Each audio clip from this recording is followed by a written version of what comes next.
Hi friends, welcome to our channel. ముందుగా అయితే అందరికి నమస్కారం అండి. ఆంధ్రప్రదేశ్ రాష్ట్ర వ్యాప్తంగా ఉన్నటువంటి మహిళలకు ఏపీ ప్రభుత్వం అయితే ఒక అదిరిపే శుభవార్తనైతే అందించడం జరిగిందండి. ఆడబిడ్డ నిధి పథకానికి సంబంధించి కొంత సమాచారం అయితే రావడం జరిగింది. ఆడబిడ్డ నిధి పథకాన్ని ఎప్పుడు అమలు చేయబోతున్నారు, ఏ విధంగా దరఖాస్తు చేసుకోవాలి, ఎటువంటి పత్రాలు అవసరమవుతాయి, ఎటువంటి అర్హతలు కలిగి ఉండాలి, బడ్జెట్ ఎంత కేటాయించారు, ఈ పథకాన్ని ముఖ్యంగా ఎవరికి అమలు చేయబోతున్నారు అనేటువంటి పూర్తి సమాచారం అయితే ఈ వీడియోలో తెలియజేస్తాను. వీడియోని ఎక్కడ స్కిప్ చేయకుండా పూర్తి వరకు చూడండి. అప్పుడే మీకు సమాచారం అనేది అర్థమవుతుంది. మన ఛానల్ని ఎవరైనా మొదటిసారి చూస్తుంటే ఛానల్ చూసి కంటెంట్ నచ్చినట్లయితే సబ్స్క్రైబ్ చేసుకొని పక్కన ఉన్న బెల్ ఐకాన్ అయితే ఆన్లో పెట్టుకోండి. సో ఇక లేట్ చేయకుండా డైరెక్ట్గా వీడియోలోకి అయితే వెళ్ళిపోదామండి. వీడియోలో భాగంగా ముందుగా చూసుకున్నట్లయితే అసలు ఏపీ ప్రభుత్వం ఆడబిడ్డ నిధి పథకానికి సంబంధించి ఎంత బడ్జెట్ కేటాయించింది అనేటువంటి సమాచారాన్ని అయితే ముందుగా తెలియజేస్తానండి. ఆంధ్రప్రదేశ్ రాష్ట్ర ప్రభుత్వం ఆడబిడ్డ నిధి పథకానికి సంబంధించి ఇప్పటి వరకు 3,300 కోట్లు కేటాయించినట్లయితే సమాచారం అండి. ఈ 3,300 కోట్లను వివిధ కేటగిరీ మహిళలకు, అంటే బీసీ మహిళలకు, మైనారిటీ మహిళలకు, ఈబీసీ మహిళలకు, ఎస్సీ మహిళలకు కేటాయించడం జరిగిందండి. ఏ కేటగిరీ వాళ్ళకి ఎంత బడ్జెట్ కేటాయించారు అనేటువంటి సమాచారం కూడా తెలియజేస్తాను. ముందుగా చూసుకున్నట్లయితే బీసీ మహిళలకు 1069 కోట్లు కేటాయించినట్లయితే సమాచారం. అదేవిధంగా ఈబీసీ మహిళలకు 629 కోట్లు, మైనారిటీ మహిళలకు 83 కోట్లు, ఎస్సీ మహిళలకు మిగిలిన నిధులు ఏపీ ప్రభుత్వం అయితే బడ్జెట్లో కేటాయించినట్లయితే సమాచారం అండి. ఈ విధంగా ఆడబిడ్డ నిధి పథకానికి సంబంధించి ఏపీ ప్రభుత్వం అయితే బడ్జెట్ను కేటాయించడం జరిగింది. సో ఓకేనా, మీకు అర్థమైంది అనుకుంటున్నాను. అదేవిధంగా ఆడబిడ్డ నిధి పథకాన్ని ఏపీ ప్రభుత్వం ముఖ్యంగా ఎవరి కోసం అమలు చేయబోతుంది అనేటువంటి సమాచారాన్ని తెలియజేస్తాను. ఆంధ్రప్రదేశ్ రాష్ట్రంలో ఉన్నటువంటి పేద, మధ్యతరగతి, చిన్న రైతులు మరియు సామాన్య వర్గాల ప్రజల వారికి ఆడబిడ్డ నిధి పథకం అమలు చేయబోతుంది, వారికి ఉపయోగపడుతుంది అనేది సమాచారం అండి. ఈ కేటగిరీ మహిళలకు మాత్రమే ఆడబిడ్డ నిధి పథకం కోసం దరఖాస్తు చేసుకునే వెసులుబాటు అయితే ప్రభుత్వం కల్పించినట్లయితే సమాచారం. గ్రామీణ ప్రాంతంలో నివసిస్తున్నటువంటి పేదలకు మాత్రమే ఈ అవకాశం అనేది ఉంటుంది. విద్య, ఆరోగ్యం మరియు ఇతర ఖర్చుల కోసం ఈ పథకం అనేది ఉపయోగపడుతుంది అనేది ఏపీ ప్రభుత్వం అయితే వెల్లడించడం జరిగింది.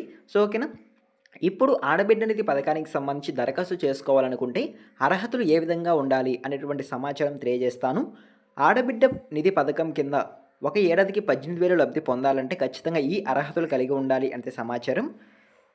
అర్హులు తప్పనిసరిగా ఆంధ్రప్రదేశ్ రాష్ట్రంలో స్థిర నివాసులై ఉండాలి. ఖచ్చితంగా మహిళలు ఆంధ్రప్రదేశ్ రాష్ట్రంలో స్థిర నివాసులై ఉండాలి. రైతు, మధ్యతరగతి, పేద కుటుంబాలకు చెందినవారు మాత్రమే అర్హులు. గ్రామీణ ప్రాంతంలో 10,000, పట్టణ ప్రాంతాల్లో 12,000 ఆదాయం అనేది కలిగి ఉండాలనేది సమాచారం. 18 సంవత్సరాల నుండి 59 సంవత్సరాల లోపు మహిళలు మాత్రమే అర్హులు. అదేవిధంగా 4 చక్రాల వాహనం అనేది ఎవరికి ఉండకూడదు, అంటే కారు ఉండకూడదు, ఆటో, ట్రాక్టర్ మినహాయింపు. సో ఓకేనా, మీకు అర్థమైంది అనుకుంటున్నాను. అదేవిధంగా ఒక నెలకి 300 యూనిట్ల కంటే ఎక్కువ కరెంటు బిల్ అనేది రాకూడదు. సో కరెంటు బిల్ ఎక్కువ వచ్చినా సరే ఈ పథకానికి అనర్హులు అయితే సమాచారం అండి. సో ఓకేనా, ఈ విధంగా ప్రస్తుతానికైతే అర్హతలు అనేవి ఉన్నాయి. రాబోయే రోజుల్లో అర్హతలు అనేవి ఇంకా పెంచేందుకు అవకాశం అయితే ఉంటుంది. ఏమైనా సమాచారం కనుక వచ్చినట్లయితే నేను వెంటనే తెలియజేస్తాను. అదేవిధంగా నెక్స్ట్ చూసుకున్నట్లయితే ఆడబిడ్డ నిధి పథకానికి సంబంధించి ఎటువంటి పత్రాలు అవసరం అవుతాయి, ఎటువంటి డాక్యుమెంట్స్ కావాల్సి ఉంటుంది అనేటువంటి సమాచారం తెలియజేస్తాను. ముందుగా చూసుకున్నట్లయితే మహిళలకు సంబంధించి ఆధార్ కార్డ్ మరియు Aadhaar update history, Aadhaar card history, కుల ధృవీకరణ పత్రం, అదేవిధంగా రేషన్ కార్డ్, పనిచేసే మొబైల్ నెంబరే. ఎందుకంటే మీరు దరఖాస్తు చేసుకునే సమయంలో ఆ నెంబర్కి సంబంధించి ఏమైనా ఓటీపీ కనుక వచ్చినట్లయితే ఖచ్చితంగా చెప్పాల్సి ఉంటుంది. కాబట్టి పనిచేసే మొబైల్ నెంబర్ అనేది ఇవ్వాల్సి ఉంటుంది. అదేవిధంగా బ్యాంక్ పాస్ పుస్తకం జెరాక్స్. సో ఇది ఎందుకంటే ప్రభుత్వం డైరెక్ట్గా డీపీటీ రూపంలో మీ యొక్క బ్యాంక్ ఖాతాల్లోకి ఈ నగదుని జమ చేయడం జరుగుతుంది. కాబట్టి బ్యాంక్ పాస్ పుస్తకం జెరాక్స్ అనేవి అవసరం అవుతాయి. అదేవిధంగా పాస్పోర్ట్ సైజ్ ఫోటోలు 2 లేదా 3 అవసరం అవుతాయంటే సమాచారం. ఈ విధంగా పత్రాలు అనేవి తీసుకెళ్లాల్సి ఉంటుంది. అదేవిధంగా దరఖాస్తు ఏ విధంగా చేసుకోవాలి అనేటువంటి సమాచారం కూడా తెలియజేస్తాను.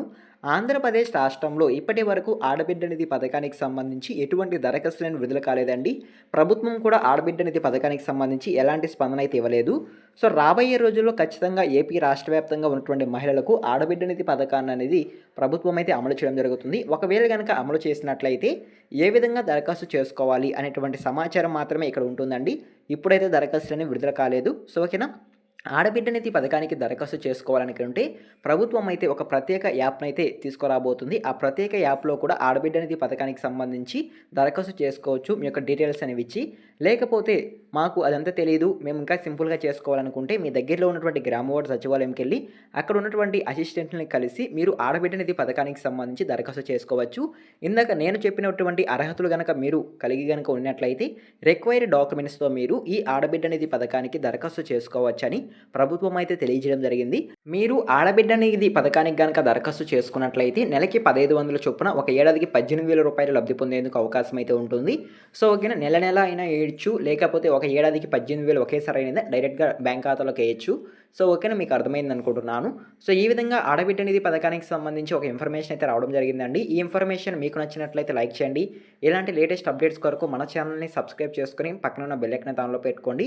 ఇలా చేయడం ద్వారా నేను పెట్టే ఇన్ఫర్మేషన్స్ అన్నీ మీకు నోటిఫికేషన్ ద్వారా రావడం జరుగుతుంది. అందరికంటే మీరు ముందుగా తెలుసుకోవడానికి అవకాశం అయితే ఉంటుంది. ఈ వీడియో మీరు ఎండ్ వరకు చూస్తుంటే థ్యాంక్ యూ ఫర్ వాచింగ్.